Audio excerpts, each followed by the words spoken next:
Now, Europe's migrant crisis has worsened during the pandemic, and that is one of the reasons why the European Union will be unveiling a much-awaited asylum reform next week. Now, the EU Home Affairs Commissioner has urged all member nations to agree upon a mandatory programme to address the issue of migration. Here's a report. Families battling rough seas and bodies washed up on beaches. Europe has witnessed some of the most horrifying scenes of migrant crisis. The coronavirus pandemic has left countries like Lebanon and Tunisia facing an economic crisis, while countries like Libya are dealing with the effects of war, leading to a sharp rise in undocumented migrants. So much so, the United Nations High Commissioner for Refugees has reported an increase in refugees arriving in Europe by sea. But the European response is often brutal. Attempts to relocate asylum seekers within the EU have been rejected by the so-called Visegrad Group. The group comprises Hungary, Poland, Czech Republic and Slovakia. That's why the European Commissioner for Internal Affairs emphasizes upon a unified mandatory system shortly before EU unveils its reformed asylum policy.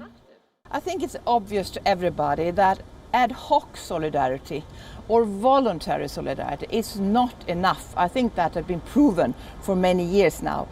So I think that's why it has to be mandatory. All member states have to help when there is a situation, when a member state is under pressure, when there's a lot of people that need protection. EU Chief Ursula von der Leyen intends to abolish the controversial Dublin regulation under which asylum claims are handled in the country migrants first arrive. The rule is intended to prevent migrants from lodging multiple asylum requests, but it also allows them to be sent back to the first country by another EU nation.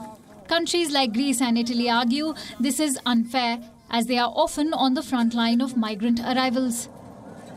Perhaps that's why Johansson is aiming for a realistic solution.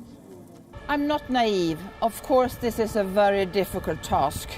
But in my view, I think that we should not dramatize migration policy. Some migrants are in a dramatic situation. But I think to be able to find a political compromise, you should sit down and have a sober discussion and be pragmatic. The new Asylum and Migration Pact is to be unveiled on September 23rd.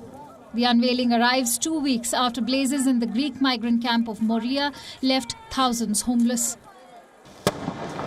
The incident is seen as a symbol of EU failure to agree on a common migration policy. Moria had some of the 12,700 migrants living in the overcrowded camp for years. Bureau Report, WION World is One.